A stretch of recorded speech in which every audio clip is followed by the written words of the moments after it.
कूजन्तं राम रामेति मधुरं मधुराक्षरम् आरुह्य कविता शाखां वंदे वाल्मीकि कोकिलम। हम सभी लोग श्रीमद् वाल्मीकि रामायण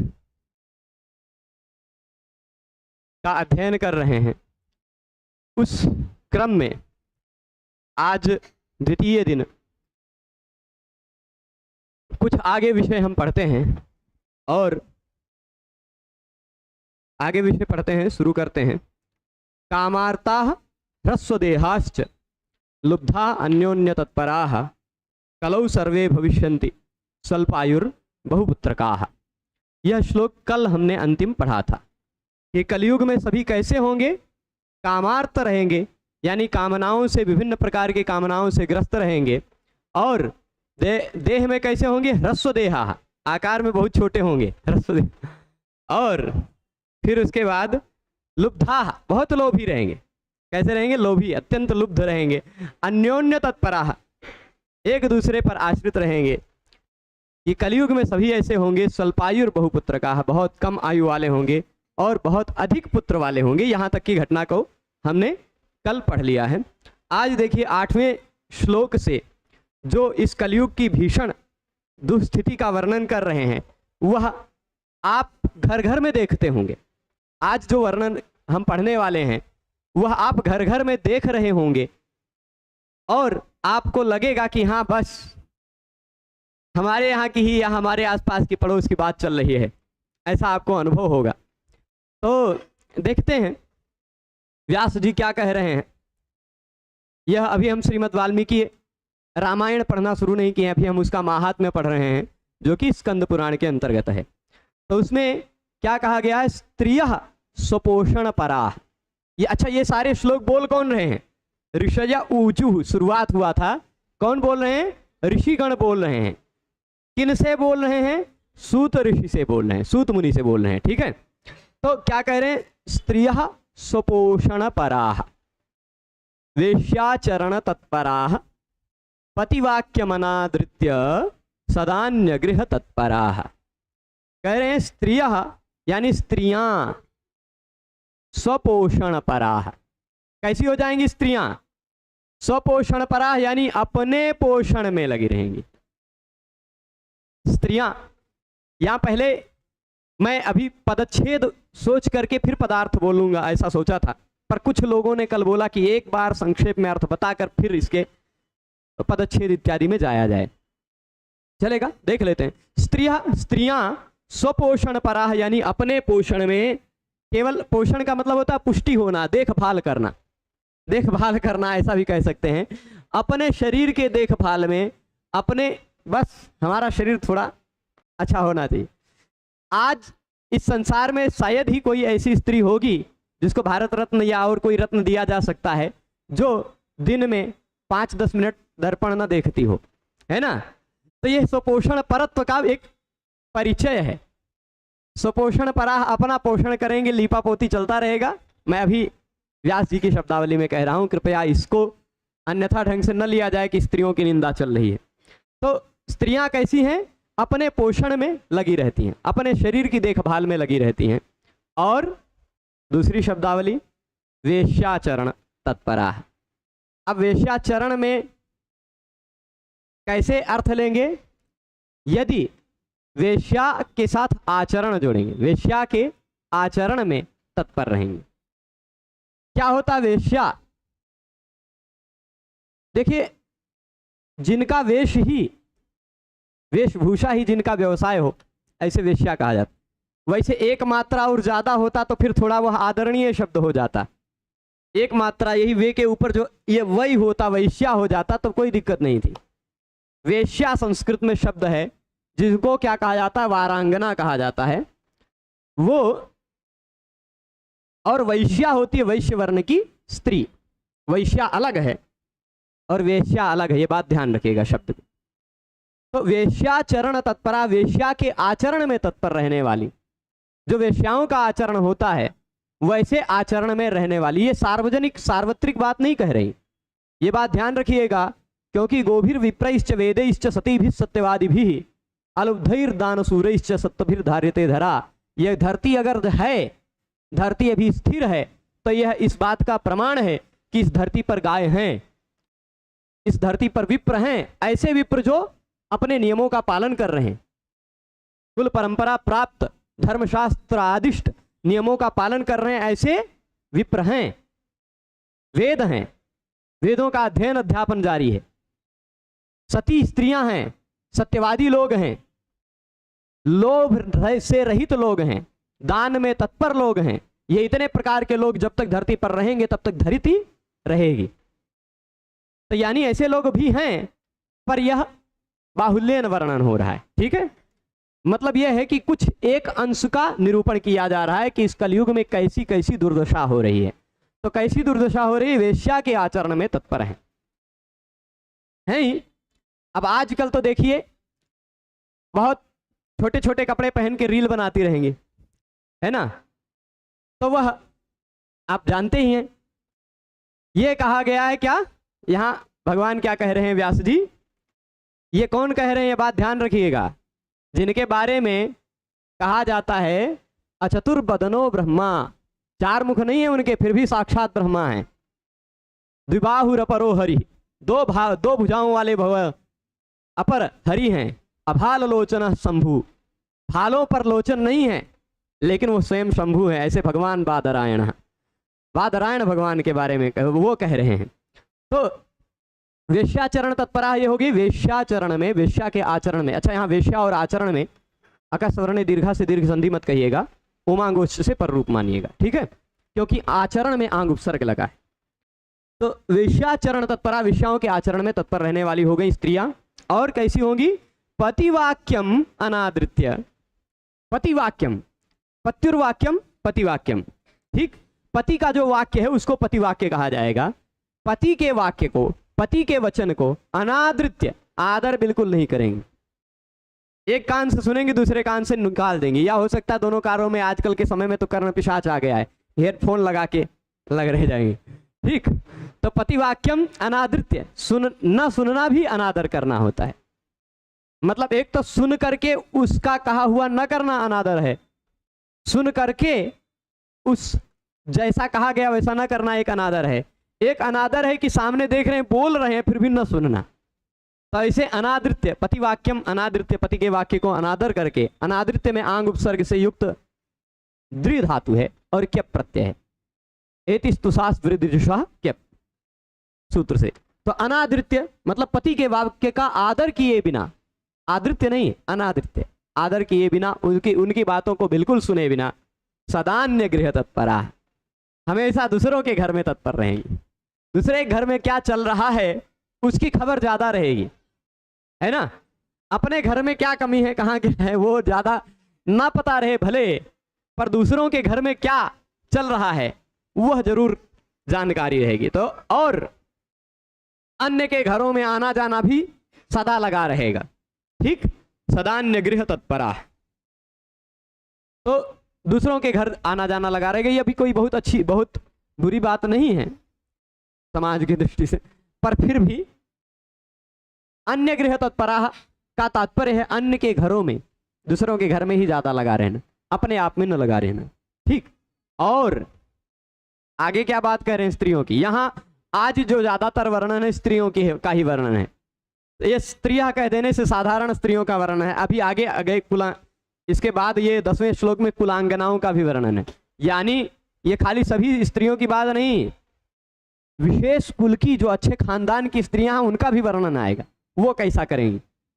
तो दुष्शीलेषु करिष्यन्ति पुरुषेषु सदा स्पृहाम, दुष्शीलेषु यानी दुष्ट शील है जिनका, शील स्वभाव आचरण चरित्र जिनका अच्छा नहीं है, दुष्ट है, ऐसे दुष्शीलेषु पुरुषेषु, पुरुषेषु का विशेषण है दुष्शीलेषु, दुष्शील पुरुष है, अच्छे स्वभाव वाला पुरुष है तो बिल्कुल नहीं, और दुष्टशील वाला स्वभाव वाला पुरुष है तो बिल्कुल, हाँ ठीक।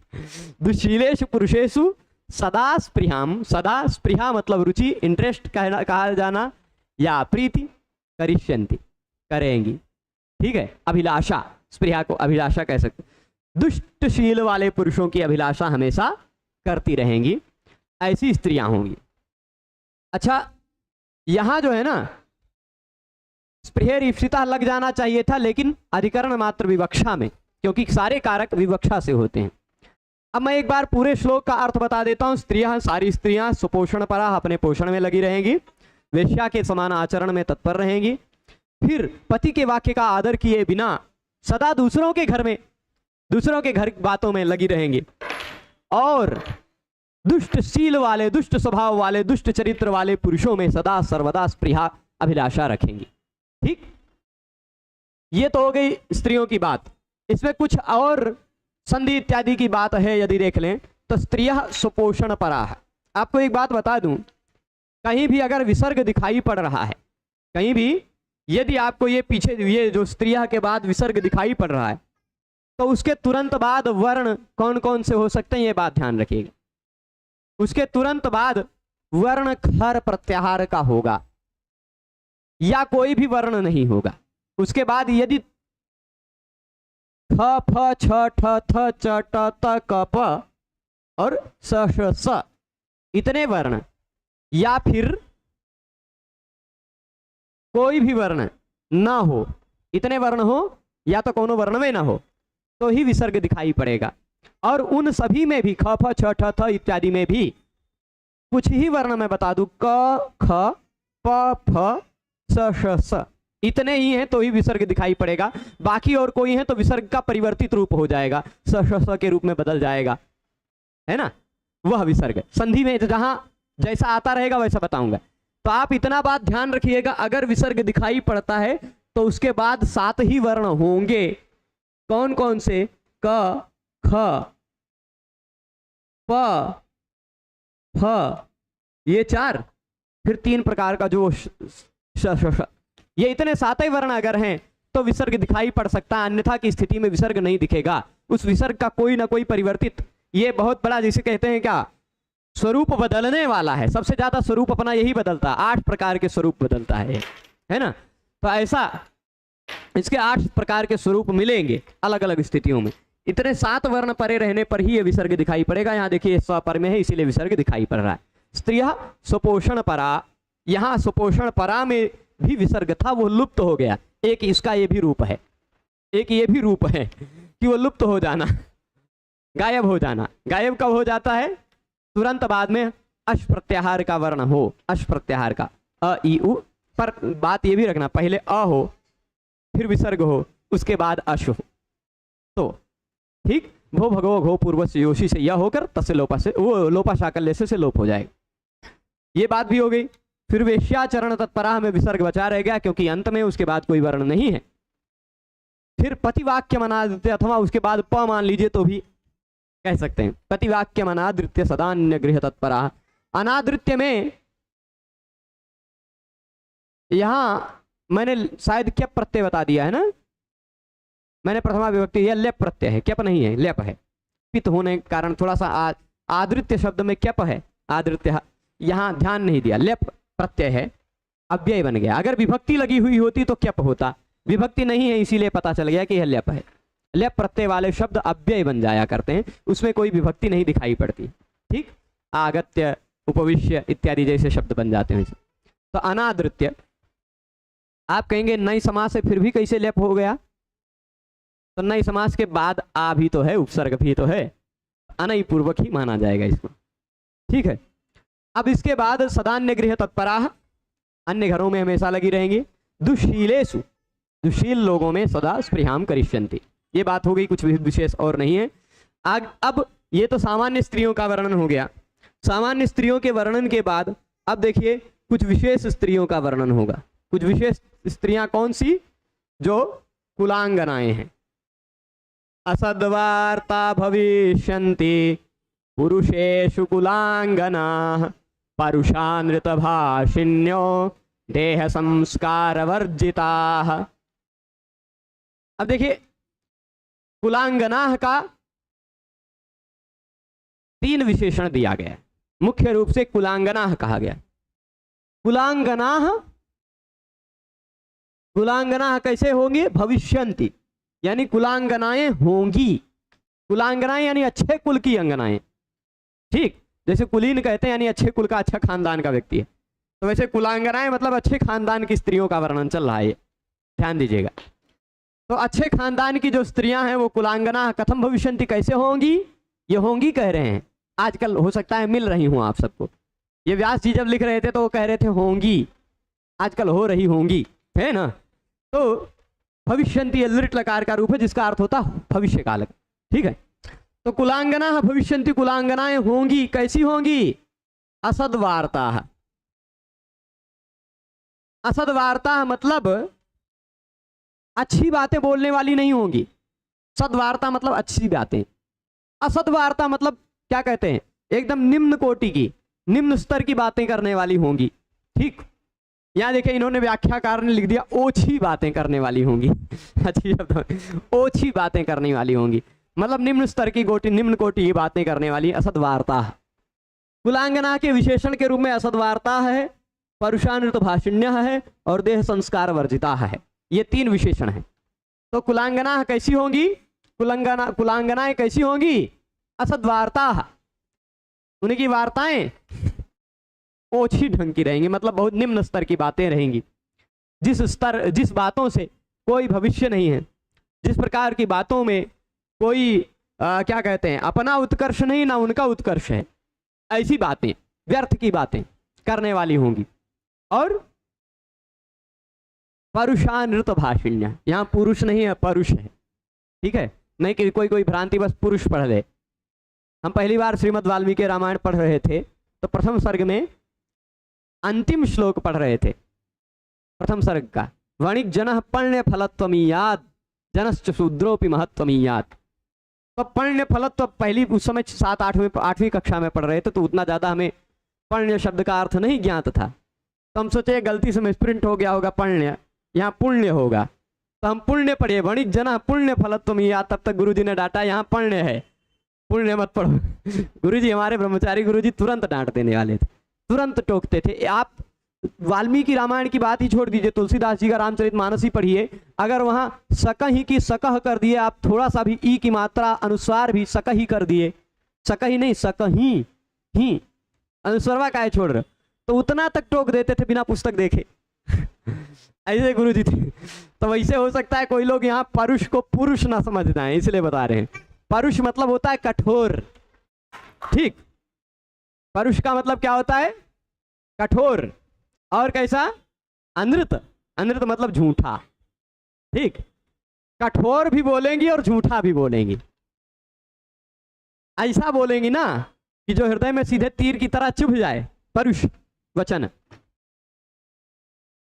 कठोर वचन भी बोलेंगी और झूठ वचन भी बोलेंगी, अनृत भी। ऋत मतलब होता है सत्य, अनृत मतलब झूठ। तो अनृत भी बोलेंगी और परुष भी बोलेंगी। परुषम च अनृतम च इति परुषानृते, परुषानृते भाषितुम शीलम येषाम ताः परुषानृत भाषिण्यः, जिनका स्वभाव हो जाएगा। यहां भाषिणी में जो प्रत्यय लगा है ना वो अणिनी प्रत्यय है। अणिनी प्रत्यय शील अर्थ में होता है, स्वभाव अर्थ में होता है। सुप्य जातो अणिनिस्ताच्छिल्य सूत्र से, यानी ये भाषिणी का मतलब बोलने वाली, ऐसा नहीं, बोलने का स्वभाव जिसका हो, शील हो, कैसा बोलने का स्वभाव हो, कैसा शील हो, तो परुष कठोर, अनृत झूठ, कठोर बोलने का और झूठ बोलने का स्वभाव हो जाएगा स्त्रियों का। किसका? कुलांगनाओं का, सामान्य स्त्रियों का नहीं, कुलांगनाओं का। और कुलांगनाएं कैसी होंगी? कुलांगनाओं के ही विशेषण बता रहे हैं, देखिएगा। कुलांगना यानी कुल की आंगनाएं, अच्छे कुल की, अच्छे खानदान की स्त्रियां। पहली बात क्या कही? असद्वार्ता भविष्यन्ति, मतलब निम्न स्तर की बातें करने वाली होंगी। दूसरी बात क्या कहे? परुष यानी कठोर और अनृत यानी झूठ। परुष और अनृत झूठ, इन कठोर और झूठ बातें बोलने वाली होंगी। कहा गया है कि सत्य बोलना चाहिए, प्रिय भी बोलना चाहिए, लेकिन स्त्री स्वभाव ऐसा होगा कि झूठ भी बोलेंगी और अप्रिय भी बोलेंगी, ठीक, दोनों का विपरीत। परुष भी रहेगा, कठोर भी रहेगा, अप्रिय भी रहेगा और अनृत भी रहेगा, झूठ भी रहेगा, ठीक। तो परुषानृत भाषिण्य। और कैसे? देह संस्कार वर्जिता है, एक और विशेषण दे दिया कि देह ये प्राधान्य न विपदेशा भवंती, उस न्याय से है।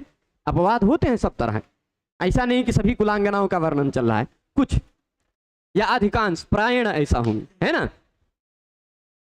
तो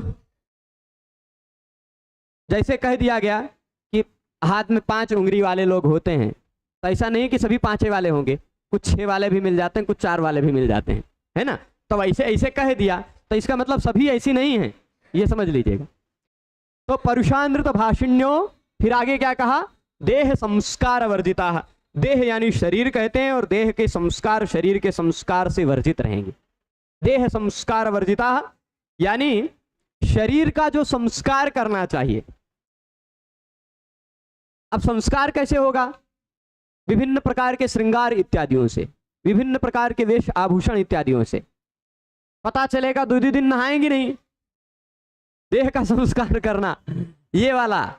और पता चला स्नान इत्यादि कर लिया है, तो जो कुलाचार से प्राप्त वेश आभूषण धारण करना वो नहीं धारण करेंगे, सिंदूर लगाना वो छोड़ देंगी, बिंदी लगाना वो छोड़ देंगे, चूड़ियों की जगह घड़ी ले लेगी, है ना। तो ऐसे देह संस्कार वर्जिता, शरीर के संस्कार से, है ना, शरीर को सुसंस्कृत रखने में, सुसज्जित रखने से वर्जित रहेंगे। ठीक है, ये बातें हो गई देह संस्कार वर्जिता। फिर आगे क्या कहते हैं, वाचा। अच्छा यहां देखिए, असद्वार्ता और असद्वार्ता, विसर्ग ही ज्यादातर आपको संधि में विसर्ग संधि मिलेगी, क्योंकि शब्द के अंत में या तो अनुस्वार रहता है या तो विसर्ग रहता, प्राधान्य ना, और भी रहते हैं शब्द में, पर प्राधान्य रूप से अनुस्वार विसर्ग से युक्त रहता है। तो यहां देखिएगा, जो असद्वार्ता भविष्यन्ति, यहां भी भो भगो अघो पूर्वस्य योषि, ये नियम आप एक बार ध्यान से संक्षेप में समझ सकते हैं कि देखिए, अगर पहले हो अ, उसके अ कौन भी हो, चाहे छोटा हो चाहे बड़ा हो, ठीक, अपूर्व का ही बता रहा हूं, भो भगो अघो छोड़ देते हैं, ठीक। अ के बाद हो विसर्ग की संभावना, यानी होता है मूलतः तो रू ही होता है, पर विसर्ग की संभावना विसर्ग ही मान लीजिए। अ या आ के बाद विसर्ग आ रहा हो, मूल रूप से सिद्ध लौकिक में बता रहा हूं, व्याकरण विभाग की भाषा में कहें तो रू आता हो, तो और उसके तुरंत बाद अश प्रत्याहार का वर्ण आता हो। अश प्रत्याहार का मतलब सभी स्वरवर्ण, फिर उसके बाद ह य व र ल या म ङ ण न झ भ घ ढ ध ज ब ग ड द, 9 स्वर और 20 व्यंजन, कुल 29 वर्ण अगर अश प्रत्याहार के आते हों, तो ये जो विसर्ग दिखाई पड़ता वो नहीं दिखता, ठीक। वही असद्वार्ता भविष्यन्ति, यहाँ जो भ दिखाई पड़ता है वह अश प्रत्याहार के अंतर्गत है, और उस विसर्ग से पहले जो था आ है, ठीक। तो ऐसा भो भगो अघो पूर्वस्य योषि से रू के जगह पे यह होगा, और लोपा शाकल्य से उसका लोप होगा। यहाँ लोपा शाकल्य से मत मानिए, यहाँ तो हलि सर्वेशाम ही चल जाएगा, हलि सर्वेशाम पूरा सबके मत में, शाकल्य जैसी के ही मत में नहीं, व्यंजन वर्ण कोई भी हो तो सबके मत में लोप हो जाता है, ठीक। तो सामान्यतः सामान्य विशेष नियम कुछ कुछ जानते जाएंगे संधि के भी। परुषानृत भाषिण्यो, यहाँ विसर्ग ही है, मूल रूप में वही क्या कहते हैं, जस प्रत्यय का स है, उसको रू हुआ है, उसको ओ हो जाता है, मतलब हो जाना चाहिए था विसर्ग, पर विसर्ग नहीं हो पाया, ओ हो गया है। यह ओ कब होगा ये भी बात ध्यान रखना है, तुरंत बाद में हर्ष प्रत्याहार का वर्ण रहेगा, तब हर्ष प्रत्याहार का वर्ण, द जो है वह हर्ष में आता है, हजवरल यमगणना झबगढ़ झबगढ़ द अंतिम है हर्ष में, है ना। तो हसी च नियम यदि आपने लघु सिद्धांत कौमुदी पढ़ा होगा तो पढ़ा होगा। फिर देह संस्कार वर्जिता, ये हो गया शरीर के संस्कार से वर्जित हो गए, देहस्य संस्कार, देह संस्कार, देह संस्कारेण वर्जिता, देह संस्कार वर्जिता, ठीक। देह संस्कार में षष्ठी तत्पुरुष और देह संस्कार वर्जिता में तृतीया तत्पुरुष, मतलब षष्ठी गर्भ तृतीया तत्पुरुष है, ऐसा समास मान सकते हैं। अब इसको और विस्तार से प्रसंग आता रहेगा तो खुलता जाएगा विषय। आगे देखिए, वाचालाश्च भविष्यन्ति कलौ प्रायेण योषितः भिक्षवश्चापि मित्रादि स्नेह संबंध यंत्रिताः। वाचालाश्च भविष्यन्ति, और कैसी होंगी, वाचालाह होंगी। वाचाल क्या होता है, इसे कहते हैं वाचाल, जो बहुत बोलता हो, जो बहुत बोलता हो उसको वाचाल कहा जाता है। आल जाटचौ बहुभाषिणी एक सूत्र है पाणिनीय व्याकरण में, आलज आटचौ बहुभाषिणी, आलच और आटच प्रत्यय होता है वाक शब्द से। वाचाल और वाचाट ये दो शब्द बनता है। इन दोनों शब्दों का अर्थ होता है जो बहुत बोलता हो, पर बहुत बोलता हो अच्छा नहीं, कुत्सित। ठीक है, क्योंकि जो बहुत बोलता हो अच्छा उसको वाग्मी कहा गया है। वाचोग्मनी वाग्मी शब्द है। वाग्मी वाचाल और वाचाट में अंतर यह है कि वाचाल और वाचाट जो होते हैं वह बहुत ज्यादा बोलते हैं पर अच्छा नहीं बोलते, कुत्सित बोलते हैं, निंदित बोलते हैं और पर निंदा परायण होकर बोलते हैं। और वाग्मी वह होता है जो बहुत अच्छा बोलता है। ठीक, तो वाचालाह भविष्यन्ति, वाचालाश्च भविष्यन्ति, च मतलब और ले लीजिएगा, और वाचालाह भविष्यन्ति, वाचाल होंगी यानी बहुत गलत गलत बोलने वाली, और कम नहीं ज्यादा बोलने वाली, है ना, ज्यादा बोलने वाली होंगी। औसत देखिएगा, सामान्य औसत देखा जाए तो पुरुषों और स्त्रियों में बात का, फोन पर या घर पे ऐसे ही बैठ के बातचीत करने में, तो स्त्रियां ज्यादा बात करती हैं पुरुषों की अपेक्षा, ये आप जानते हैं, है ना। इस कारण से भी आप कह सकते हैं। तो वाचालाश्च भविष्यन्ति कैसे, कलौ प्रायेण योषितः, प्रायेण मतलब प्रायः, अधिक मात्रा में, अधिकांश में। अच्छा, कुछ लोग कह रहे हैं गुरुजी आप किताब जो स्क्रीन पर दिखा रहे हैं वह कहाँ मिलेगी? गीता प्रेस की पुस्तक है, गीता प्रेस गोरखपुर की, वाल्मीकि रामायण 2 भागों में हिंदी व्याख्या के साथ मिलती है। लगभग 600-700 के बीच में मिल जाएगी। पूरी 2 भागों में 24,000 श्लोकों की इसी तरह हिंदी व्याख्या के साथ दिया हुआ है। जो यहाँ हुआ हैं लोग, इनको कुछ लोगों को मिल गई है, कुछ लोग जो नए आए हैं उन लोगों को भी धीरे धीरे मिल ही जाएगी। ठीक है, तो वाचालाश्च भविष्यन्ति यानी वाचाल होंगे। कलौ प्रायेण योषिता, प्रायेण यानी आधिक्येन, प्रायः शब्द अगर कहा जाए तो अधिकांश अर्थ लिया जाता है। ठीक, प्रायण मतलब अधिकांश, सभी नहीं, यानी इसका अब हुआ है, जैसे कहते हैं प्रायः आते हैं, यानी ऐसा है कि अगर 6 दिन में कोई 3 से कम है तो प्रायः नहीं कह सकते, 3 से ज्यादा है, 4 है या 5 है तो प्रायः कह सकते हैं। ठीक, यानी मोर देन 50%, 50% से अधिक यदि है कोई बात तो उसको प्रायः कहा जाता है। तो प्रायेण योषिता यानी 50% से अधिक स्त्रियां, योषिता यानी स्त्रियां, स्त्रियां, स्त्री का पर्यायवाची शब्द है योषित। स्त्री योषित अबला योषा नारी सीमंतिनी बधू प्रतीपदर्शिनी वामा वनिता ललना तथा। अमरकोश में ऐसे स्त्रियों के बहुत सारे पर्यायवाची शब्द दिए हुए हैं। तो योषित शब्द है, योषित, योषित, योषितो, योषिता ऐसा बनता है। योषित नहीं, क्या बनता है?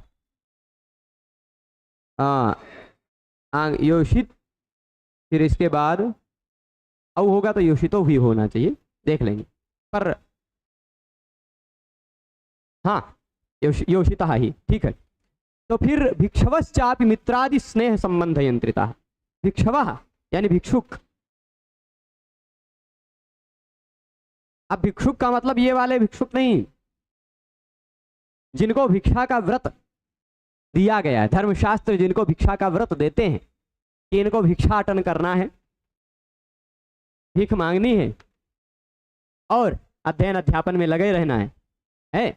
या फिर देखिए भिक्ष व्रत कई लोगों के लिए है, सन्यासियों के लिए है जो सब कुछ सन्यास कर चुके हैं, है ना, ऐसे लोगों के लिए भी भिक्ष व्रत है। और भिक्ष व्रत ब्रह्मचारियों के लिए भी है। पहला और अंतिम आश्रम ज्यादातर भिक्षा पर निर्भर करता है ना। तो ब्रह्मचर्य आश्रम में भी भिक्षा के द्वारा ही अर्जन करना है और अध्ययन करना है। सन्यास में भी सब कुछ छोड़ दिया तो भिक्षा से जो मिले, 1 घर 2 घर भिक्षा मांग ली, जो मिल गई खा लिया, फिर भजन करना है। तो ऐसे ही वह भिक्षवा, ऐसे सन्यासियों की बात चल रही, यानी भिक्षा से ही अपने जीवन का निर्वाह करने वाले भिक्षवा। आजकल के भिक्षवा की बात नहीं चल रही है कि भीख मांगे दिन भर और जोन मिला तो जाके शाम को मधुशाला में, है ना, पान करके पड़े हुए हैं नालियों में कहीं, ऐसे वाले भिक्षवा की बात नहीं चल रही है। भिक्षवा यानी जिनका वो भिक्षा से निर्वाह करने के लिए धर्मशास्त्र कहते हैं, ऐसे भिक्षवा की बात चल रही है। ठीक, यानी सन्यासी या फिर ब्रह्मचारी। ऐसे लोग कैसे होंगे? वो मित्रादि ये भिक्षवश्चापि, भिक्षु लोग भी कैसे होंगे? मित्रादि स्नेह संबंध यंत्रिता। जो सन्यासी होता है ना, उसका कोई मित्र कोई शत्रु नहीं होता, ना तो कोई मित्र होता है ना तो कोई शत्रु होता है, क्योंकि वह सब कुछ सन्यास कर चुका है, सब कुछ छोड़ चुका है। तो ऐसे भिक्षु लोग, ऐसे सन्यासी लोग भी मित्र इत्यादि स्नेह संबंध से नियंत्रित रहने वाले रहेंगे। किसी मित्र ने कह दिया तो सन्यासी पता चलेगा सन्यास छोड़ करके घर में आके घुस के खाना वाना खा रहा है। तो ऐसे भिक्षुक सन्यासी लोग भी कैसे हो जाएंगे? मित्र इत्यादि स्नेह संबंध से यंत्रित होंगे, उन्हीं से चलेंगे, उन्हीं से भी बंधे रहेंगे। यंत्रित होना मतलब नियंत्रित होना, बंधा हुआ रहना। मित्र इत्यादि के स्नेह संबंध से बंधे रहेंगे। जब तक आपका बंधन है तब तक आप सन्यासी कैसे? ठीक, स्नेह संबंध से जब आप मुक्त होते हैं तभी आप सन्यासी होते हैं। इसीलिए वानप्रस्थ आश्रम दिया गया है, कहा गया कि आप वानप्रस्थ में कुछ दिन रह करके अभ्यस्त हो जाएं, मित्र आदि स्नेह संबंध से आप वर्जित होने लग जाएं, धीरे धीरे धीरे धीरे, तब जाकर अंत में सन्यास लें। ठीक है, तो यहां बात क्या कह दी? अब स्त्रियों का वर्णन समाप्त हुआ है, अब शुरू हो गया भिक्षुवाक। ठीक, सन्यासियों की बात शुरू हुई। सेम भागवत महापुराण के महात्म्य में जैसे वर्णन है ना, क्या तरुणी प्रभुता गेहे शालको बुद्धिदायक वाला वर्णन करने के बाद फिर आता है पाखंड निरता संतः विरक्ता सपरिग्रह। ऐसा जो वर्णन वहां आता है श्रीमद् भागवत महापुराण के महात्म्य में, वैसे ही आ रहा है उसी तर्ज पर कि स्त्रियों का वर्णन हो गया। अब स्त्रियों के वर्णन के बाद किसका आया? भिक्षुवा का। ये भिक्षुक सन्यासी लोग कैसे होंगे? यहां देखिए, जो विसर्ग है ना, विसर्ग के जगह पे श हो जा रहा है, ये दो दो जगह मिल रहा है। ये बार बार बताएंगे आपको इसलिए क्योंकि यहां देखिए वाचालाश्च में भिक्षवश्चापि में भी ये श जो है इसको हटाएंगे, अलग अलग शब्द करेंगे तो विसर्ग हो जाएगा, भिक्षवः चापि, है ना। वाचालाह च, विसर्ग जो है उस विसर्ग के जगह पे श ये वाला तभी हो सकता है जब उस विसर्ग के तुरंत बाद ये तीन वर्ण में से कोई हो। इन तीन वर्णों में से कोई भी वर्ण दिखाई पड़ जाए, च, छ या श, तो आप समझ लीजिए विसर्ग के स्थान पर ये वाले श होने की संभावना है या हो जाता है। ठीक है, यहां देखिए दोनों जगह संयोग से च ही मिल रहा है। अगर यहां भिक्षुवस् छात्रा होता तो भी काम चल सकता था, छात्रा होता तो भी स हो जाता, है ना। तो च छ मिलेगा या फिर ये वाला श मिलेगा, हरिष्येते इत्यादि उदाहरण मिलेंगे, तो आपको इस तरह का स मिल जाएगा। ठीक है, अब भविष्यंती होंगे कलौ, कलयुग में, कलौ यानी कलयुग की बात चल रही है, सप्तमी विभक्ति है, प्रायण आदि के अंश में योषिता स्त्रियां और भिक्षु लोग भी कैसे होंगे? मित्रादि स्नेह संबंध से नियंत्रित होंगे। आज हम ऋषियों के सारे वचनों को पढ़ेंगे। सूत जी जो उत्तर देने लग जाते हैं वो सूत जी का उत्तर कल पढ़ेंगे, है ना। तो ये ऋषियों के सारी बातें जो हैं वो लगभग मुझे लगता है कि ये जाएगा। अच्छा, अभी फिर से स्त्रियों का आएगा वर्णन। बहुत बढ़िया चित्र बनाया है इस श्लोक में जो आ रहा है, इस श्लोक में इतना बढ़िया चित्र बनाया है, हो सकता है कभी ना कभी घटना देखी हो आपने चित्र। तो अन्नोपाधि निमित्तेन शिष्यान बध्नन्ति लोलुपाः। अब भिक्षुवा की ही बात चल रही है। ये भिक्षु जो सन्यासी है ना, जो सन्यास व्रत ले चुके हैं, वो लोग किस लिए? अन्न इत्यादि उपाधि बहाने, अन्नोपाधि यानी अन्न की उपाधि, अन्न के बहाने उस अन्न इत्यादि कुछ बहाना बनाकर, उसी को निमित्त बनाकर शिष्यान बध्नन्ति, शिष्यों को बांधते हैं। बांधना मतलब क्या होता है? अब जो कोई व्यक्ति किसी मठ में मंदिर में रहने लगा, वो समझ लीजिए वो शिष्य वहां से बंधा हुआ है, वो शिष्य बंधा हुआ है ना, वहां से इधर उधर नहीं जा सकता है। तो अगर मैं इस आश्रम की बात नहीं कर रहा हूं, पर आप जानते हैं यहां हम जहां रह रहे हैं अयोध्या में, अधिकांश आश्रम में, अधिकांश मंदिरों में जो सन्यासी के रूप में रहते हैं, निंदा परक वचन नहीं कह रहा हूं पर यथार्थ बात कह रहा हूं, ये जो भी अध्ययन अध्यापन में लगे हुए हैं वो लोग इस बात को 100% स्वीकार करेंगे कि अधिकांश मंदिरों में विद्यार्थी रखे जाते हैं, पर उनको विद्यार्थी होने नहीं दिया जाता है ना। केवल सेवार्थी रखे जाते हैं, सेवा करते हैं दिन भर, सुबह से शाम तक, गौशाला से लेके भोजनशाला तक, वही सब करते करते दिन भर बिता देते हैं और अध्ययन अध्यापन नहीं कर पाते। तो ये क्या है? यह अन्न इत्यादि की उपाधियां ही हैं, पेट भरने की उपाधियां ही हैं। उसी के लिए ये अलग अलग आश्रम लोग शिष्यों का संग्रह करते हैं। क्या करते हैं? शिष्यान, एक दुई नहीं, बहुवचन है। शिष्यान, अनेकों शिष्यों को बदनंती। एक दुई से काम नहीं चलता है भाई, जितने ज्यादा लोग रहेंगे उतना ज्यादा काम करेंगे, उतना ज्यादा आगे बढ़ेंगे। तो शिष्यान बधनंती लोलुपा, लोलुप हैं, लालची हैं, लोभी हैं, ऐसे लोग। ये मैं अपने शब्दों में नहीं कह रहा हूं, ठीक है। तो लोलुपा यानी लोभी हैं और शिष्यों को संग्रहित करते हैं, इकट्ठा करते हैं, शिष्य ढेर सारा बनाते हैं। किस लिए? कि चलो अब शिष्य बन गया, चेला बन गया ना, अब कुछ है अन्न देगा, नहीं कुछ है धन देगा। जब आएगा प्रणाम करेगा 10 रुपया, गुरुजी प्रणाम, है ना। तो ये एक प्रकार की यह क्या है? वास्तविकता है। लोलुपता, इससे बचा नहीं जा सकता, इसको ऐसे बोला जा सकता, स्वीकार किया जा सकता, हाँ भाई है। आप इसका निवारण नहीं कर सकते क्योंकि यह कलयुग का धर्म है। कलयुग का धर्म स्वयं कलयुग भी नहीं निवारण कर सकता, हम सबकी क्या औकात है ना। तो लोलुपा, वो लोलुप होंगे। और कैसे होंगे? लोलुप मतलब लालची स्वभाव वाले, लोभी स्वभाव वाले होंगे, कुछ प्राप्त करने की इच्छा रहेगी उनको। और शिष्यान बदनंती यानी शिष्यों को बांधेंगे। कैसे बांधेंगे? आश्रम मठों से बांधेंगे। पहले समय में गाय भैंस इत्यादि बांधी जाती थी, उनको बांधने के लिए तो रस्सी भी दिखाई पड़ती थी। लेकिन आजकल शिष्य बांधे जाते हैं पर उनको बंधन दिखाई नहीं पड़ता है ना। किस रस्सी से बंधे हुए हैं वो बंधन दिखाई नहीं पड़ता, पर बंधे हुए रहते हैं। तो शिष्यान बदनंती अन्नोपाधि निमित्तेन, अन्नोपाधि मतलब भोजन की, अन्न की उपाधि, अन्न का संग्रह, भोजन खाने पाने पीने का संग्रह के लिए, वही निमित्त है।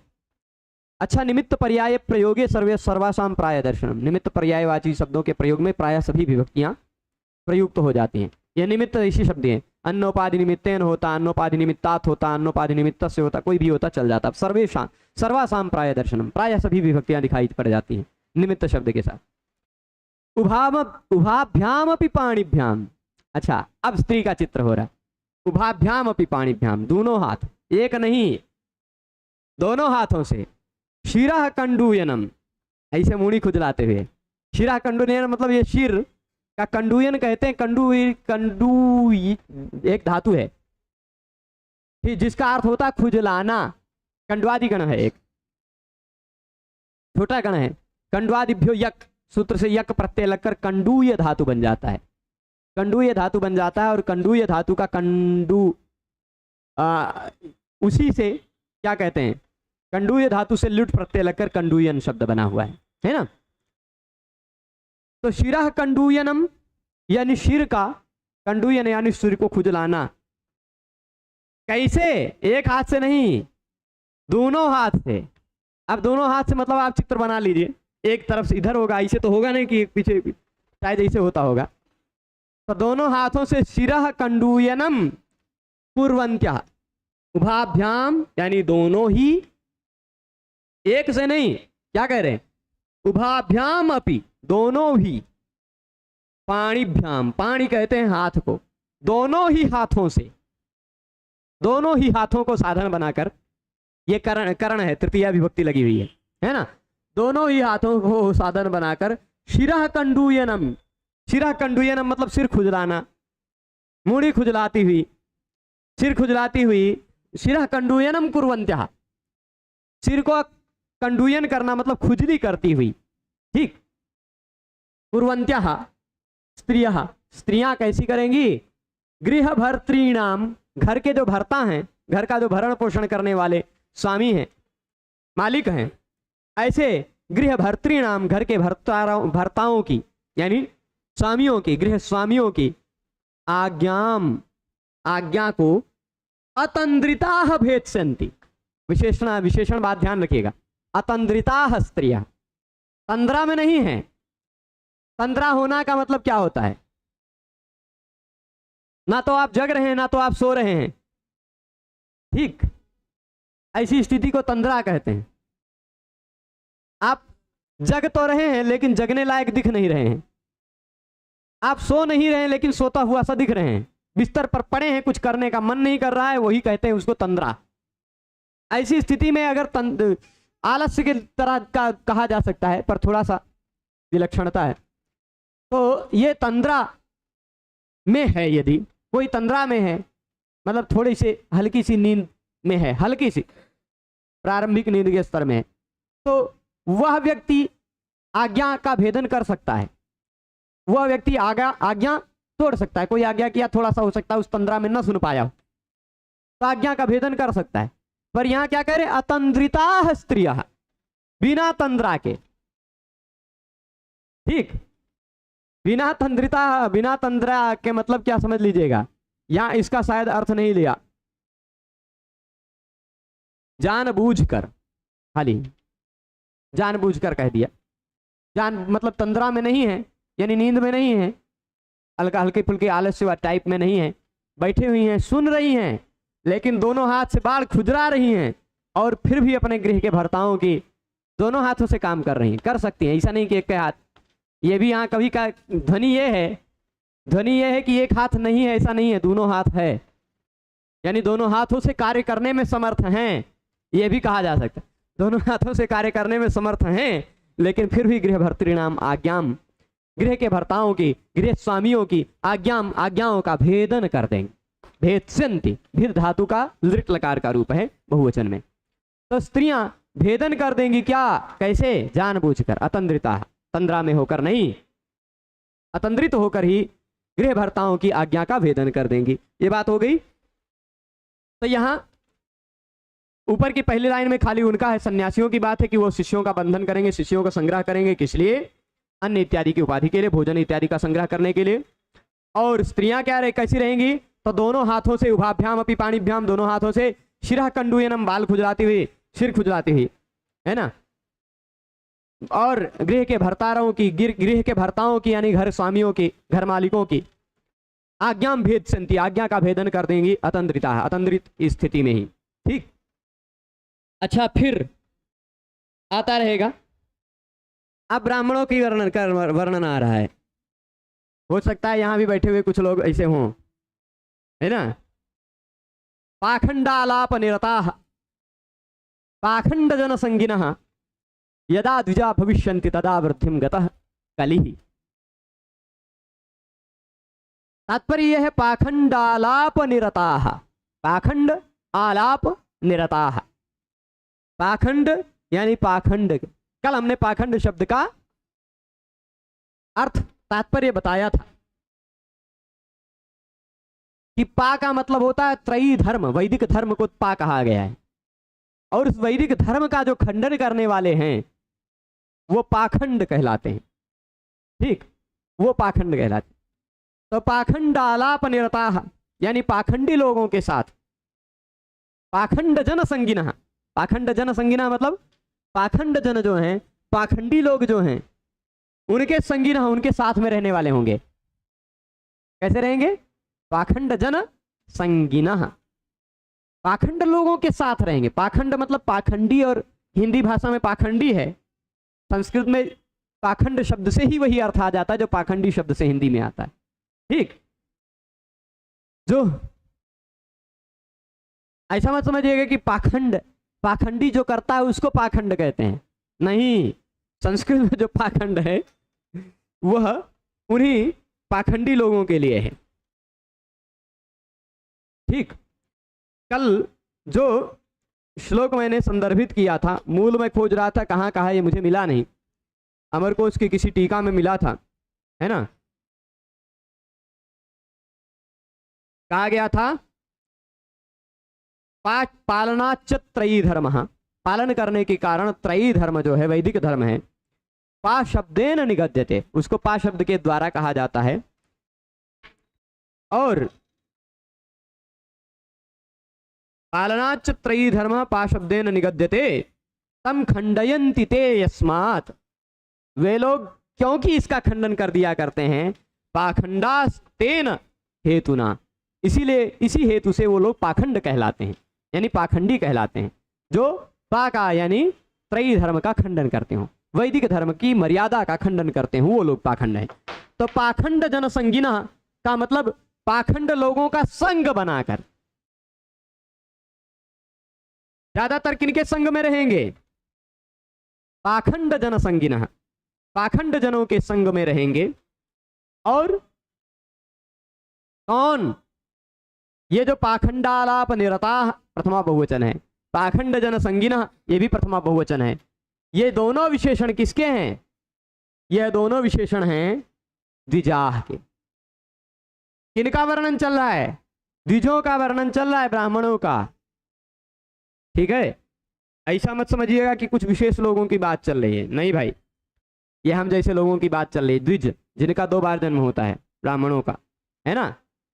यदि द्विज पाखंडी लोगों के साथ रह रहा है, पाखंड जनसंगी हो गया, यानी पाखंड करने वाले लोगों के संग में रहने वाला हो गया यदि, और अथवा क्या कह रहे हैं कि पाखंडालाप निरता, पाखंडियों की ही बातों का आलाप करने में लगा रहना। अरे बाबा जी तो बहुत बढ़िया है भाई, क्या बताएं, भगवान की बात नहीं करेंगे, बाबा जी की बात ज्यादा चलेगी, पाखंड का आलाप करने में लगे रहेंगे, है ना। पाखंडी लोगों से पाखंडी लोगों के साथ रहेंगे और पाखंड का ही आलाप करेंगे, है ना।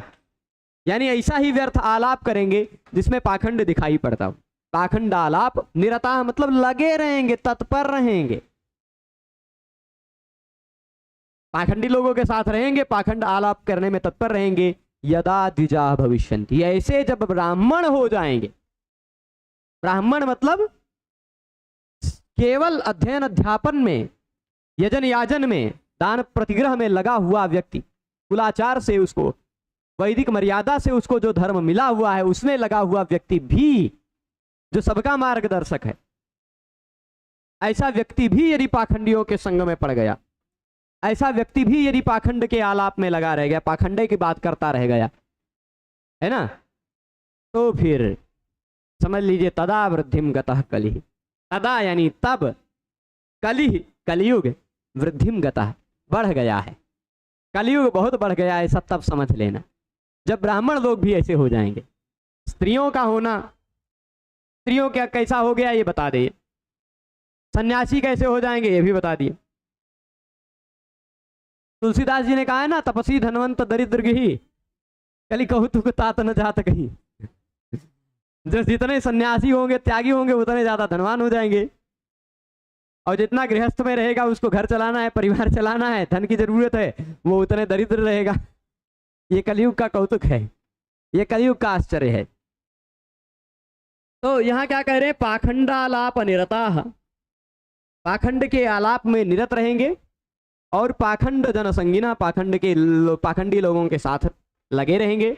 यदा द्विजा भविष्यन्ति, जब द्विज हो जाएंगे ऐसे, तदा वृद्धिम गतः कलिः, तब समझ लीजिए कि कलयुग बढ़ गया, कलयुग बढ़ गया।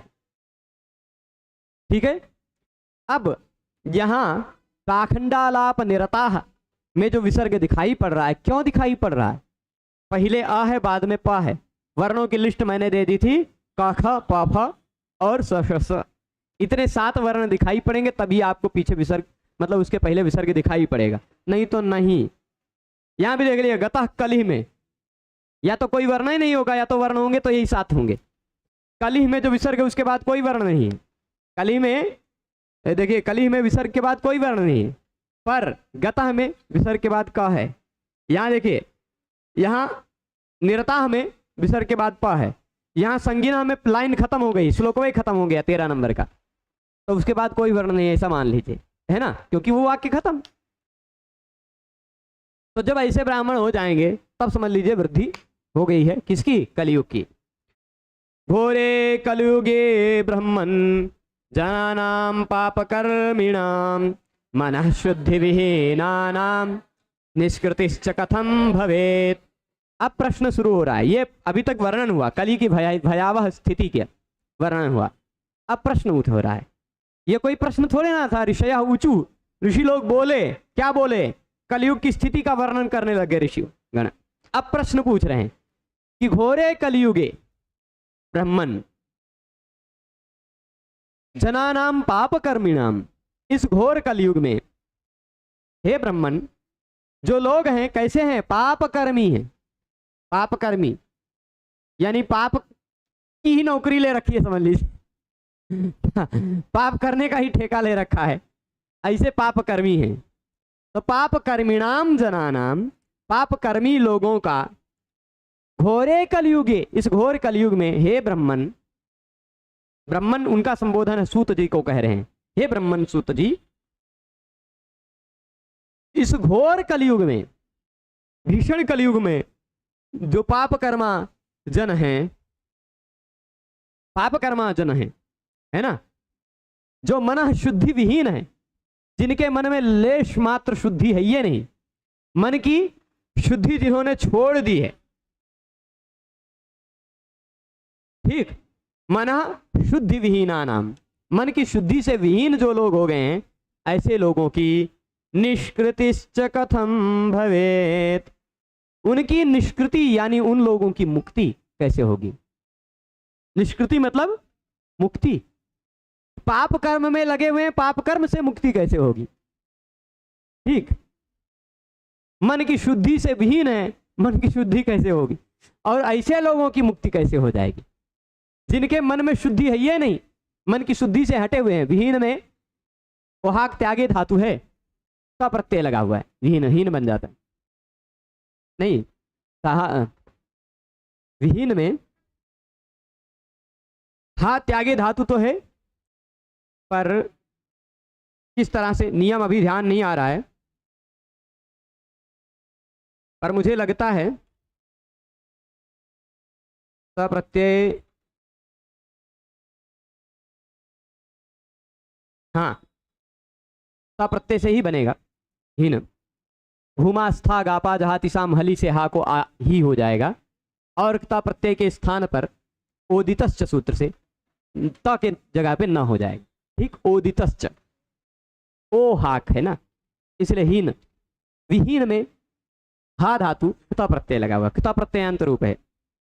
तो मन शुद्धि विहीना नाम, मन की शुद्धि से जो हटे हुए हैं ऐसे लोगों का, एकता प्रत्यय विहीन हो चुके मतलब भूतकाल, जिनके मन की शुद्धि पहले ही हट गई है, खत्म हो गई, परित्यक्त हो गए शुद्धि से। मन में अशुद्धि कैसी होती है? किस चीज की अशुद्धि होती है? विभिन्न प्रकार के मानसिक मल होते हैं, है ना, वही मैल वही गंदगी जब मल में आती है, काम क्रोध मद लोभ मोह मत्सर इत्यादि जब आते हैं, वो सारी गंदगी, तो शुद्धि नहीं रहती मन की, विभिन्न प्रकार की वासनाएं दौड़ती रहती हैं मन में। तो उस मन की शुद्धि से, उन वासनाओं से युक्त हैं और मन की शुद्धि से विहीन हैं, मन में थोड़ी सी भी सफाई नहीं है, गंदे मन वाले, मैले मन वाले जो हैं, ऐसे लोगों की निष्कृति कैसे हो जाएगी? ऐसे लोगों का मोक्ष कैसे हो जाएगा? ऐसे लोगों की मुक्ति कैसे हो जाएगी? सोचिए हमारे ऋषिगण कितने दयालु होते हैं, जो कितने भी पापी से पापी व्यक्ति भी क्यों ना हो, यह केवल हमारे धर्म में है, बाकी अन्य धर्मों में तो उनके धर्म को ना मानने वाला व्यक्ति काट डालने योग्य होता है ना। अन्य जो पंथ हैं, धर्म नहीं है पंथ हैं, अन्य पंथों में ऐसा होता है, पर हमारा धर्म क्या है, कितनों पापी से पापी व्यक्ति है, पाप कर्मी है, मन की शुद्धि से रहित व्यक्ति है, उसके भी मोक्ष की इच्छा हमारे ऋषि लोग पूछते हैं। उनकी निष्कृति कैसे हो, उनका मोक्ष कैसे हो, उनके पाप से मुक्ति कैसे हो, ठीक है, ये और कहीं नहीं मिलेगा। ऐसी उदारता से पूर्ण संस्कृति और कहीं नहीं मिलेगी। तो ऐसे लोगों की निष्कृति कथम भवेत, यहाँ भी देख लीजिए संधि, मन शुद्धि में देख लीजिए, एक विसर्ग संधि में देख लीजिए, मन शुद्धि में विसर्ग दिखाई पड़ रहा था, मैंने बता दिया था लिस्ट 7 अक्षरों का। देखिए स दिखाई पड़ रहा है तो स विकल्प से हो सकता है, पर विसर्ग भी विकल्प से हो सकता है। मन शुद्धि भी हो सकता है, मन शुद्धि भी हो सकता है, वाशरी नियम है।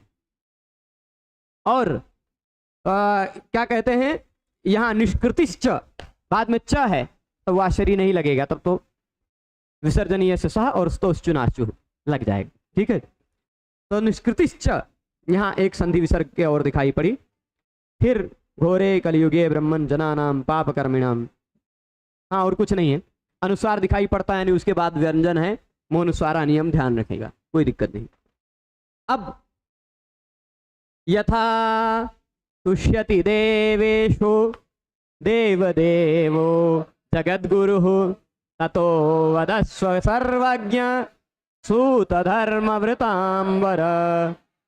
यहाँ कह रहे हैं देवेशो यथा तुष्यति, देवेश यानी देवताओं के भी जो ईश्वर हैं, भगवान राम के ये सारे विशेषण हैं।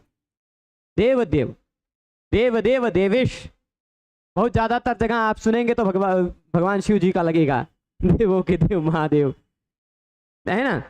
तो देवेश, ये राम जी के संतुष्ट हो जाने पर शिव जी अब स्वयं संतुष्ट हो जाते हैं एक ही, पर आप जानते हैं दोनों एक दूसरे के भक्त हैं, है ना। तो देवेशो देव देव जगत गुरु, जगत के गुरु हैं। भगवान शिव परक भी अर्थ ले सकते हैं, भगवान राम परक भी अर्थ ले सकते हैं। जगत गुरु हैं यानी संपूर्ण जगत में सबसे श्रेष्ठ वही हैं। गुरु शब्द का श्रेष्ठ अर्थ भी लिया जा सकता है, ठीक, बड़ा अर्थ भी लिया जा सकता है। संपूर्ण जगत से जो गुरु हैं, संपूर्ण जगत के गुरु हैं। ऐसे देव देवेश, देव देव और देवेश, देवताओं के देव अथवा देवताओं के ईश स्वामी भगवान राम या शिव जी यथा तुष्यति, यथा संतुष्ट होते हैं। अच्छा, जगत गुरु उनको शिव जी को कहा जा सकता है क्योंकि सारी विद्याएं ज्यादातर प्रारंभ में मूल में वही पाएंगे आप, मूल में शिव जी को पाएंगे। किसी भी विद्या में एकदम जड़ में जाते जाइए पा जाएंगे, है ना। तो जगत गुरु भगवान शिव अथवा जगत गुरु भगवान विष्णु, भगवान राम यथा तुष्यति, जिस क्रिया को करने से, ये न प्रकारेण, यथा में जो था प्रत्यय लगा हुआ है, प्रकार वचने थाल, प्रकार वचने थाल सूत्र से थाल प्रत्यय लगा हुआ है प्रकार अर्थ में। तो यथा का मतलब ये न प्रकारेण, जिस प्रकार से तुष्ट हो, संतुष्ट हो, प्रसन्न हो, तुषि प्रीतौ, प्रीति हो, प्रसन्न प्रीति से युक्त हो। ऐसे कौन प्रीति से युक्त हो, कौन तुष्ट हो, कौन संतुष्ट हो? देव देव जगत गुरु भगवान राम। ततो वदस्व सर्वज्ञ, सर्वज्ञ कह रहे हैं। सर्वज्ञ बहुत बड़ा विशेषण है। बड़ा विशेषण यह है क्योंकि सर्वम जानाति इति सर्वज्ञ, आतोन उपसर्गे का सूत्र से का प्रत्यय लगकर सर्वज्ञ बनता है, यानी सब कुछ जानने वाला जो है वह सर्वज्ञ है।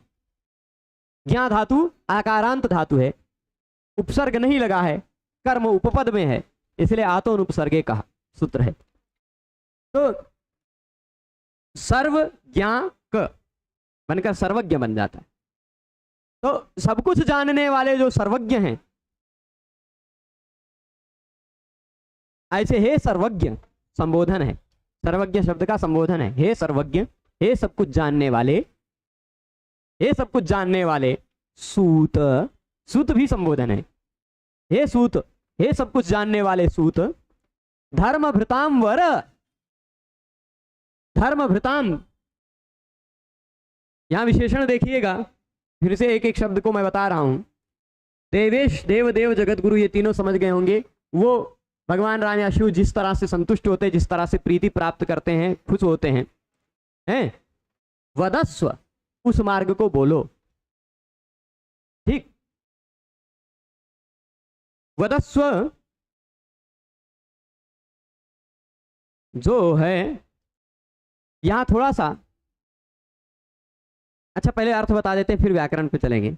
वदस्व यानी बोलो, हे सूत, धर्मभृताम वर, हे धर्मभृताम वर यानी धर्मभृत,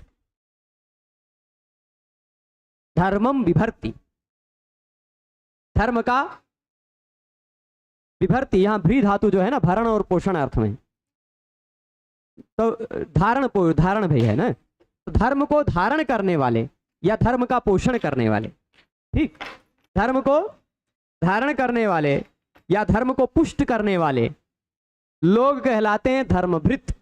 धर्मभृत कौन है?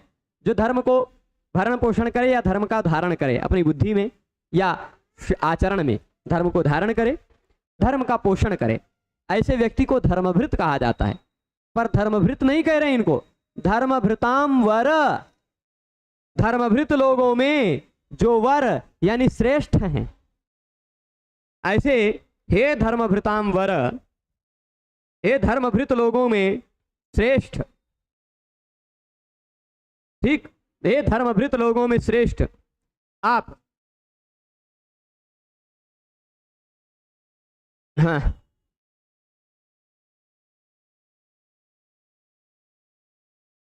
वदस्व, बोलिए। सर्वज्ञ धर्म भू, क्या कहते हैं, सर्वज्ञ हैं आप, ठीक, सब कुछ जानने वाले हो। सूत धर्मभृताम वरः, धर्मभृताम धर्म धारण करने वाले में, धर्म का पोषण करने वाले में वर हो आप। ऐसे है तो हाँ, धर्म भरों में सर्वश्रेष्ठ ऐसे सूत आप वदस्व यानी बोलिए। यहां वदस्व में जो वद धातु है ना, वो परस्मै पद में प्रयुक्त होता, मूल रूप में वदति, वदतः, वदंती, ऐसा प्रयोग होता है ना। तो लोट लकार में इसका रूप होना चाहिए था वद, वदस्व नहीं होना है ना। कहेंगे ये वदस्व कहाँ आया, आत्मनेपद कैसे हो गया? आत्मनेपद में लोट लकार मध्यम पुरुष एक वचन में वदस्व बनता है, परस्मै पद में तो केवल वद। तो यहां दो समाधान दिया जा सकता है। एक समाधान यह है, भाषणोपसंभाषा ज्ञान यत्न विमत्युपद मंत्रणेषु वदः। भाषण, उपसंभाषा, ज्ञान, यत्न, विमति, उपमंत्रण, इन सभी अर्थों में अगर वद धातु का प्रयोग हुआ हो तो वह वद धातु आत्मनेपद में प्रयुक्त हो सकती है। एक यह समाधान। यहां उप क्या कह सकते हो, उपमंत्रण समझ लीजिए, आपस में बातचीत है, वार्तालाप में। वद धातु आत्मनेपद हो गई है, इसलिए वदते प्रयोग मिला है। अलग अलग उपसर्गों को लगने के बाद अनोर कर्मकात, अपाद वदः, ऐसे बहुत सारे और नियम हैं। अनुवदते, तो फिर ये क्या है, उदस क्या कहते हैं, उद उपसर्ग से युक्त भी है, विभाषा विप्रलापे भी है, विवदंते, विप्रवदंते, ऐसे भी वद धातु कई अलग अलग परिस्थितियों में आत्मनेपद में प्रयुक्त हो जाती। पर यहाँ मुझे लगता है भाषणोपसंभाषा ज्ञान यत्न विमत्युपमंत्रणेषु वदः कई अर्थ बताए गए हैं, उन्हीं में से कोई अर्थ ले लेंगे चल जाए। क्या? भाषणोपसंभाषा ज्ञान यत्न विमत्युपमंत्रणेषु वदः, अष्टाध्यायी में पहले अध्याय में तीसरे पाद में लगभग 30-32 नंबर का सूत्र होगा। एक बार मैं कंफर्म कर लूंगा कितने नंबर का है। पहले अध्याय के तीसरे पाद में है 47 नंबर का सूत्र है, 1-3-47, ठीक, 47, ठीक। तो वदस्व, बोलिए, सर्वज्ञ, आप सब कुछ जानने वाले हो, धर्मभृताम वर, धर्म धारण करने वाले लोगों में श्रेष्ठ हो, ठीक है। तो ऐसा होता है बहुत सारी परिस्थितियों में, परस्मै पद धातुएं आत्मनेय पद में चली जाती हैं, आत्मनेय पद धातु परस्मै पद में आ जाती है, अलग अलग परिस्थितियों में वो नियम है। और बहुत जगह तो ऐसे जहां पाणिनीय व्याकरण भी नहीं लगता है, ऐसा भी प्रयोग किया गया है। क्योंकि यान्युज्जहार माहेंद्रात, किसी ने भगवान व्यास की प्रशंसा में कहा है, यान्युज्जहार माहेंद्रात व्यासो व्याकरणार्णवात पदरत्नानि किम तानि संति पाणिनि गोष्पदे। ऐसा पाणिनीय व्याकरण को क्या कहा है, एक गोष्पद कहा है। गोष्पद यानी गाय के खुर का निशान बरसात के सीजन में पड़ जाता है, उसमें जितना पानी भर जाता है, यदि उतना है पाणिनी व्याकरण, तो एक माहेंद्र व्याकरण हुआ करता था, वह समुद्र है। तो उस माहेंद्र व्याकरण रूपी समुद्र से जिन जिन शब्दों को व्यास जी ने ले करके अपने पुराणों में, महाभारत इत्यादि में लिखा है, क्या वो सारे शब्द रत्न, क्या वो सारे शब्द, उत्कृष्ट शब्द पाणिनि के गोष्पद में हैं? ऐसा आक्षेप किसी ने पाणिनीय व्याकरण पर किया है। यद्यपि मैं पाणिनि जी का बहुत समर्थक हूँ, बहुत अनुयायी हूँ उनका, पर ऐसा कहीं संदर्भ मिला है। तो व्यास जी में और पाणिनि जी में अगर मुझे आदर करना पड़े तो मैं व्यास जी का आदर करूंगा, अधिक आदर करूंगा। ये सबके लिए विदित होना चाहिए, है ना। तो इसलिए ततो वदस्व सर्वज्ञ सूत धर्मभृतांबर, हे सूत, धर्मभृताम, धर्म धारण करने वाले लोगों में श्रेष्ठ आप बोलिए, ये कह दिया। अच्छा, अब इधर 1-2 श्लोक और बचा है, शायद 2 लाइन बची होगी, फिर सूत जी बोलना शुरू कर देंगे। सूत उवाच, यहाँ देखिए, यहाँ सूत उवाच शुरू हो गया है। हाँ, यही खाली, हाँ यही से शुरू हो रहा है। वद सूत मुनिश्रेष्ठ सर्वमे तदशेषतः कस्य नो जायते तुष्टिः सूत त्वद्वचनामृतात्। वद सूत, बोलिए सूत जी, हे सूत बोलिए। पुराण वेताओं में सर्वश्रेष्ठ थे उस समय सूत, क्योंकि सूत एक साइड बैठते थे, बाकी सारे ऋषि एक साइड बैठते थे, और सूत जिसे पूछते थे वो लोग, प्रश्नोत्तर चर्चा चलती रहती थी वर्षों तक। तो वही सारे पुराणों में है। तो हे सूत, मुनिश्रेष्ठ, मुनियों में श्रेष्ठ हो आप, हे सूत। अब देखिए, अभी वदस्व था, अब आ गया वद, आ गया ना। तो वद मतलब बोलिए, बोलो, लोट लकार है। लोट लकार मतलब प्रेरण करने के अर्थ में है, आज्ञा अर्थ में भी मानते हैं, विधि, निमंत्रण, आमंत्रण, अधिष्ट, संप्रश्न, प्रार्थना, इन सभी अर्थों में लोट का प्रयोग होता है। वद सूत, बोलिए सूत जी, कैसे हैं सूत। अच्छा, सूत के ही और विशेषण संबोधन में ही है, मुनिश्रेष्ठ। मुनिषु अथवा मुनि नाम दोनों तरह से समास किया जा सकता है। मुनिषु श्रेष्ठ, मुनिश्रेष्ठ, अथवा मुनि नाम श्रेष्ठ, मुनिश्रेष्ठ। यतश्च निर्धारणम से दोनों विभक्तियां हो सकती हैं, षष्ठी सप्तमी दोनों, और षष्ठी सप्तमी दोनों, षष्ठी सूत्र से षष्ठी समास कर सकते हैं, या फिर सप्तमी सौंदर्य से सप्तमी का योग विभाग करके सप्तमी समास भी कर सकते हैं। तो मुनिषु श्रेष्ठा, मुनिश्रेष्ठा, अथवा मुनि नाम श्रेष्ठा, मुनिश्रेष्ठा। मुनियों में श्रेष्ठ या मुनियों, षष्ठी दोनों तरह से, तात्पर्य यही रहेगा, मुनियों में श्रेष्ठ, सभी मुनियों में श्रेष्ठ। अच्छा, श्रेष्ठ शब्द जो है ना, सामान्य नहीं है। श्रेष्ठ में लगा हुआ इष्ठन प्रत्यय यह बताता है कि उनसे बढ़कर और कोई था नहीं। अतिशायने तम अभिष्ठनऊ, इष्ठन प्रत्यय लगा हुआ है। इष्ठन प्रत्यय जब लग गया जिस पर ना, उससे उत्कृष्ट और कोई नहीं है, ऐसा सिद्ध हो जाता है। ठीक, श्रेष्ठ। अब कुछ लोग श्रेष्ठतम कहते हैं, जो लोग, वो लोग पता नहीं कैसे कहते हैं। श्रेष्ठ में वो इसे इष्ठन प्रत्यय लगा हुआ है, तमप भी लगाने लग जाते हैं जबरदस्ती, है ना। वो और अतिशय में अतिशय, पता नहीं कितने अतिशय लगाएंगे। तो वद सूत मुनिश्रेष्ठ, हे मुनियों में श्रेष्ठ। सूत, वद बोलिए, सर्वम वद, सब कुछ बोलिए। क्या सब कुछ, जिसके जितना सारा भी पूछा गया। एतत् अशेषतः, एतत् यह, अशेषता मतलब कुछ भी शेष न बचे, संपूर्णतः। अशेषतः शब्द का अर्थ होता है संपूर्णतः, पूर्ण रूप। जब शेषतः रह जाएगा मतलब कुछ बचा रह जाएगा, अशेषतः कुछ बचा न रह जाए, कुछ बचा न रह जाए, इस तरह से आप बोलिए, सब कुछ बोलिए। जैसे मैंने संकल्प लिया है कि प्रत्येक श्लोक बोलूंगा, प्रत्येक श्लोक पर व्याख्या करूंगा, 24,000 पर जितने हैं श्रीमद् वाल्मीकि रामायण में, तो इसको कहा जाएगा अशेषतः, संपूर्णतः। जितनी मेरी बुद्धि में आए उतनी बातें मैं आपको बताऊंगा।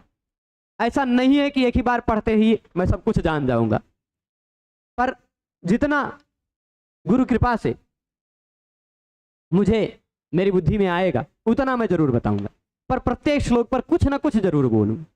ठीक है। तो वद सूत, हे सूत जी बोलिए। कैसे सूत जी, मुनिश्रेष्ठ, मुनियों में श्रेष्ठ। सर्वम, सब कुछ बोलिए। एतत्, यह सब कुछ बोलिए। सर्वम एतत् मतलब यह सब कुछ बोलिए।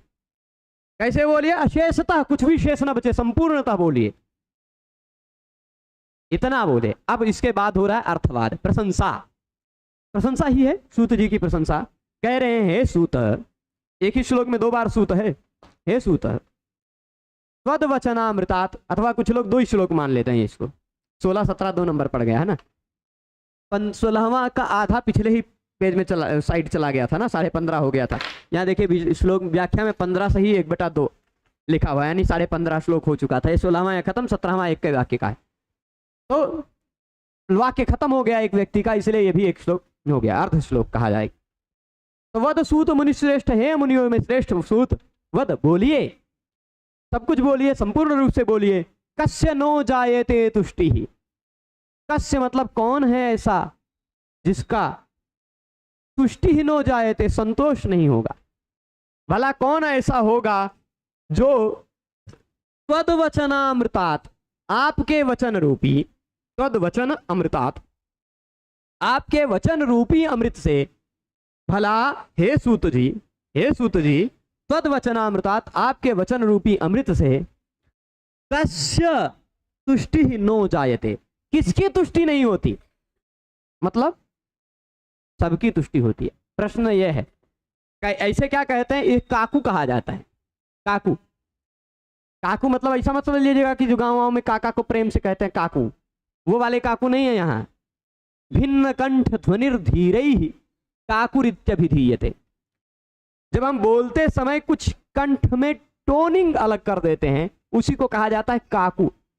मतलब ऐसा सीधे कह दिया जाए कि आपके वचन रूपी अमृत को सुनकर किसको तुष्टि नहीं होती, तो उतना ज्यादा नहीं, पर इसी को थोड़ा सा टोन और गहरा कर दें, आपके वचनों को सुनकर किसको तुष्टि नहीं होती, तो लगेगा मतलब सबको तुष्टि हो जाती।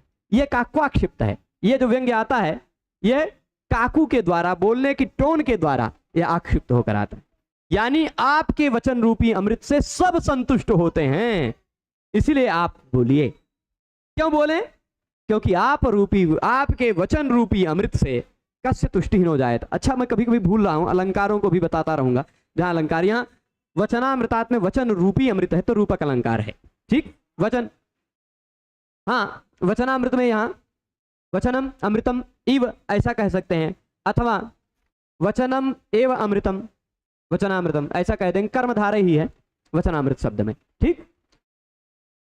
मुनिश्रेष्ठ, मुनिषुश्रेष्ठा बता ही दिए हैं, समास षष्ठी सप्तमी दोनों तरह से तत्पुरुष माना जा सकता है, और कहीं समास इस श्लोक में है नहीं। अशेषता हमें कह सकते हैं, न शेषः शेषः, बस इतना। तो त्वद्वचनामृतात्, तुम्हारे वचन रूपी अमृत से भला किसको संतुष्टि नहीं होती है। हे सूत जी, आप विस्तार से कहिए, आप विस्तार से बताइए। अब यहां पर हो गया ऋषियों का वचन खत्म। ऋषियों ने कलयुग की भीषण स्थिति का वर्णन किया। ऋषियों ने सूत जी से प्रश्न पूछा कि अब यह सब कुछ विस्तार से बताइए, जिससे इन घोर कलयुग में पड़े हुए पाप परायण लोगों का भी कल्याण हो सके, निष्कृति हो सके, मोक्ष हो सके, है ना। जैसे श्रीमद् भागवत महापुराण के महात्म्य में, जो पद्म पुराण के अंतर्गत है, वहां भी इह घोरे कलौ प्रायो जीवश्चासुरतांगताः गतः क्लेशाक्रांतस्य तस्यैव शोधने किम परायणम। तो जीव असुर हो गया है इस घोर कलयुग में, उसको कैसे शोधन किया जाए, कौन सा ऐसा परायण है, वहां भी ऐसे प्रश्न था। उसी तरह का प्रश्न है, किस तरह से उन सब की मुक्ति हो सके, ये बताइए। किस तरह से उनके मन की शुद्धि हो सके, जो मन शुद्धि विहीन है, ऐसे लोगों की भी मन की शुद्धि हो सके, कैसे। तो ये सारी बातें प्रश्न हुई हैं। अब सूत उवाच, सूत जी, सूतः धन उवाच है, सूत उवाच हो गया, ठीक। अच्छा, और कहीं है न नो जायते, या नो है ही, और कोई विशेष मुनिश्रेष्ठ, मुनिश्रेष्ठ में श्रेष्ठ जो शब्द है ना, इसमें प्रकृति प्रत्यय बहुत लंबा चौड़ा है, ठीक। शब्द है इतना बड़ा, देखिए शब्द क्या है, प्रशस्य, इसके बाद प्रत्यय लगेगा कौन सा, इष्ठन, बनेगा का श्रेष्ठ, खाली इतना बड़ा शब्द बन जाएगा। कहां गया भाई, ये इतनी बड़ी प्रकृति से इतना बड़ा प्रत्यय लगकर शब्दवा इतना ही बड़ा रह जाएगा। सूत्र है प्रशस्य स्रः, प्रशस्य के स्थान पर स्र हो जाता है, पूरा प्रशस्य खत्म, इसके जगह पे आ जाएगा क्या, श्र, जोड़ दीजिए, श्रेष्ठ हो जाएगा, स्र इष्ठन श्रेष्ठ, ना का लोप होगा खाली, ठीक। तो प्रशस्य मतलब प्रशंसनीय, प्रशंसनीय, लोगों में सबसे अतिशयी, सर्वाधिक प्रशंसनीय, सर्वाधिक प्रशंसनीय मुनि, यानी इस आपसे अधिक और किसी की प्रशंसा की नहीं जा सकती, ऐसे आप मुनि। तो आप सब कुछ बोलिए, आपके वचनों से भला किसको संतुष्टि नहीं होती, यानी सबको संतुष्टि हो जाती है। अब यहां से आगे सूत जी जो बोलेंगे, श्रृणध्वम ऋषय सर्वे यदिष्टम वो वदाम्यहम, जो आप सबका इष्ट है वो मैं बोलूंगा। गीतम सनत कुमाराय नारदेन महात्मना, नारद महात्मा और नारद और सनत कुमार संवाद में जो बातें आई थी, नारद महात्मा नारद ने जो सनत कुमार से कहा था, वह सब कुछ मैं आप सबसे कहता हूं। अब ये क्या कहेंगे, किस तरह से बताएंगे, यहां से रामायण का महात्म्य शुरू होगा। अभी प्रसंग चल रहा था, अब क्या चल रहा था? अभी तक प्रसंग चल रहा था, प्रश्न चल रहा था, उत्तर तो अब शुरू हुआ। अब श्रीमद् रामायण का महात्म्य, महत्ता बताई जाएगी। इस श्रीमद् रामायण के पाठ से आप सबको क्या क्या मिलेगा, प्रतिदिन पढ़ने से क्या क्या मिलेगा, ये बहुत सारी बातें हैं जी। तो ये समझिएगा कि इसके पढ़ने से आप सबको क्या मिलेगा। थोड़ा सा ट्रेलर दिखा देता हूं। दुष्टग्रह निवारणम, सर्व पाप प्रशमनम, आपके सभी पाप खत्म हो जाएंगे। आते रहिएगा। पाप को धोने के लिए गंगा जी में ही जाना जरूरी नहीं है, यहाँ भी आना जरूरी है, यहाँ भी आते रहिएगा, ठीक है। तो सर्व पाप प्रशमनम, सभी पापों को समाप्त करेगा। दुष्टग्रह निवारणम, किसी का शनि की 7.5 चल रही है, किसी का मंगल अरिष्ट होकर बैठा है या कोनो और ग्रह है खराब, तो यहाँ आ जाइए, दुष्ट ग्रह का निवारण कर देगा, ठीक है। सामान्य बात नहीं है, मैंने अनुभव किया है। बहुत सारे लोगों के अनुभूत प्रयोग हैं इस पर, बहुत सारे लोगों के अनुभूत प्रयोग हैं। ये एक एक शब्द मंत्र के समान है इसके। तो इस श्रद्धा के साथ आप लोग नियमित पढ़ेंगे, ऐसी आशा करता हूं। अब अंत में कहा था किसी ने, यहां लाइव में जुड़े हुए किसी व्यक्ति ने कहा था कि एक प्रश्न है, क्लास के अंत में एक प्रश्न है, वह प्रश्न का उत्तर बताइएगा। आपसे आग्रह है कि आप जल्दी से अपना प्रश्न लिख दें, ठीक है। एक प्रश्न ये आया है, देख लेता हूं, मैं कमेंट खोल लेता हूं कि हाँ, सूत जी को ब्राह्मण क्यों कहा गया है? जी बहुत बढ़िया। देखिए सूत जो है ना, क्षत्रियाद विप्र कन्यायाम सूतो भवति जातितः, यानी पिता क्षत्रिय हो माता ब्राह्मणी हो, पिता क्षत्रिय हो माता ब्राह्मणी हो, ऐसा जिसका जन्म होता है उसको सूत कहा जाता है। संयोग से सूत जी का इसी तरह किसी जन्म हुआ होगा। उनके माता पिता के बारे में मुझे अभी नाम ध्यान नहीं है, पर मैं आपको कल बता दूंगा। खाली इतना ध्यान है कि हाँ, इनके माता ब्राह्मणी रही होंगी और इनके पिता क्षत्रिय रहे हुए होंगे। रोमहर्षण, हाँ रोमहर्षण के शायद थे, पर एक बार इसको और कंफर्म करके बता देंगे। सूत तो और कोई प्रश्न? एक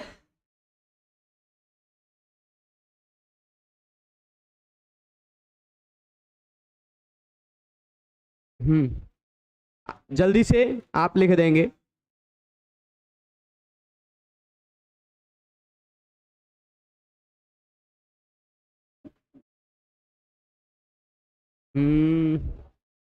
आया प्रश्न, आया प्रभु, हमारे में रुक गया है।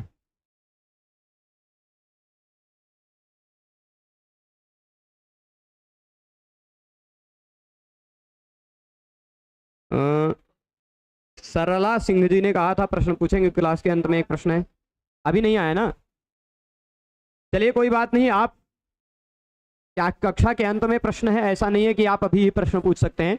आप चैनल पर कमेंट करके प्रश्न पूछ सकते हैं। उस प्रश्न का उत्तर आपको लिखित मात्रा में, लिखित स्वरूप में मिल जाएगा, या फिर लिखित स्वरूप में यदि नहीं मिलता है तो कल के व्याख्यान में बता दिया जाएगा, ठीक है।